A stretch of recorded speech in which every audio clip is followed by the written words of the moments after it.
ఈ పాపం ఎవరిది? ఈ ప్రకృతి విపత్తు, ఈ జల ప్రళయం వల్ల సామాన్యులు ఎంతోమంది, లక్షల మంది ఇబ్బంది పడుతున్నారు. మనం చూస్తున్నాం. గత 3 రోజులుగా సామాన్యుడు విలవిల్లాడుతున్నాడు. ఈ వార్తల మధ్య ఒక ఇంట్రెస్టింగ్ వార్త. హైదరాబాద్ శివార్లలోని శంకరపల్లి దగ్గరున్న మోకిల్లాలో లా పొలామాస్ అనే ఒక విల్లాస్, దాదాపు 210 విల్లాలు 40 ఎకరాల్లో కట్టినవి. ఒక 1000 మంది వందల కోటీశ్వరులు. అంటే ఒక్కో విల్లా ఖరీదు 7 కోట్లు. అందులో ఉంటున్న వాళ్ళంతా ఫస్ట్ టైం రోడ్డు మీదకి వచ్చారు. ధనవంతులు మొదటిసారి ప్రకృతి ప్రకోపానికి గురయ్యారని చెప్పొచ్చు. ఇది వార్త.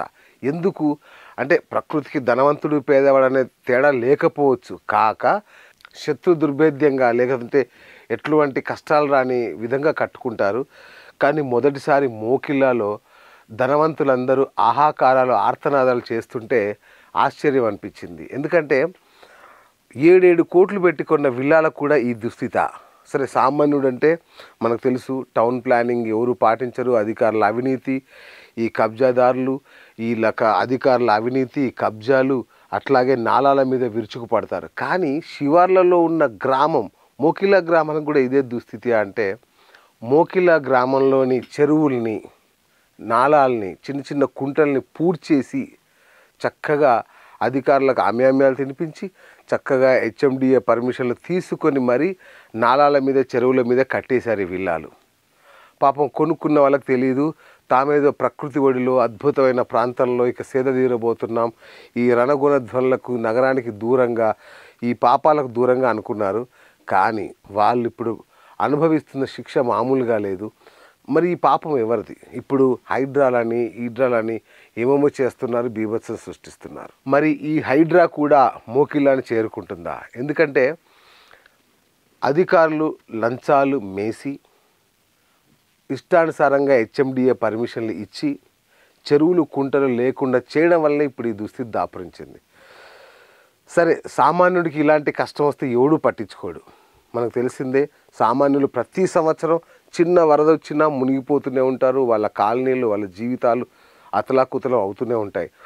మరి మొదటిసారి కోటీశ్వర్లకి కష్టం వచ్చింది కాబట్టి అధికార యంత్రాంగం, ఎమ్మెల్యేలు హడావుడి చేస్తున్నారు, మీకు ఏదో చేస్తామంటున్నారు. కానీ దీని మీద ఈ మొకిలాలో ఇవి కట్టేప్పుడే కూడా నివేదిక ఇచ్చారు. ఏమని? జలవనరుల అధికారులు ఈ లా పొలామాస్ విల్లాస్ కట్టేప్పుడు కూడా ఇరిగేషన్ అధికారులు హెచ్చరించారు, నివేదికలు కూడా ఇచ్చారు, ఇక్కడ కట్టకూడదు, ఇక్కడ చెరువులు ఉన్నాయని.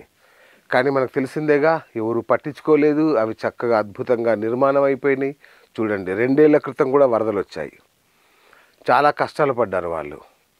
అప్పుడు ఏం చేశారు అధికారులు? తాత్కాలికంగా ఏదో ఏర్పాటు చేసి దాన్ని అలా మసిబూసి మారడికాయ చేశారు. ఈరోజు విల్లాల్లో పరిస్థితి ఏంటి అంటే, గత 48 గంటలుగా అక్కడ నీళ్లు లేవు, తాగునీళ్ళు, నీళ్ళంటే పుష్కలంగా ఉన్నాయి, తాగునీళ్ళు లేవు, పాలు లేవు, బయట నుంచి సరఫరాలు మొత్తం ఆగిపోయాయి. రోగులు, ముసలివాళ్ళు, తీవ్రమైన ఇబ్బందులు, మళ్ళీ పాములు, తేళ్ళు ఆ విల్లాల్లోకి. అంటే నేను ఒక 2 రాష్ట్రాలు అతలాకుతలం అవుతున్నాయి. కానీ ఇక్కడ ఈ ధనవంతుల కష్టాలు పెద్ద వార్తగా మారిన పరిస్థితి మన ప్రజాస్వామ్య దుస్థితికి ఒక ఉదాహరణగా చెప్తున్నాను. మరి అంటే సామాన్యుడి కష్టం వస్తే ఎవరు కదలరు.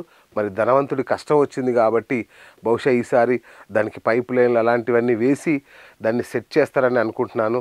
మరి వాళ్ళందరూ బయటకు వచ్చి మేము 7 కోట్లు కట్టాం, మాకేంటి దుస్థితి అని బాధపడుతుంటే, బాధపడాలా, ఏం చేయాలో అర్థం కాని పరిస్థితి. సో అట్లీస్ట్ వీళ్ళకైనా ఈ కష్టాలు తీరాలి, వీళ్ళతో పాటు అందరి కష్టాలు తీరాలి. కొసమేర్పు ఏంటంటే, చంద్రబాబు నాయుడు గారి ఇంట్లో కూడా నీళ్ళు వచ్చాయంట. మరి జల విలయం అలా ఉంది అని సరిపెట్టుకుందామా, లేదంటే ఆక్రమణలు, కబ్జాలు అనేవి నిత్యకృత్యం, చాలా సహజం అని సరిపెట్టుకోవాలా? మీరే నిర్ణయించాలి. సో ఇది ప్రస్తుత దుస్థితి.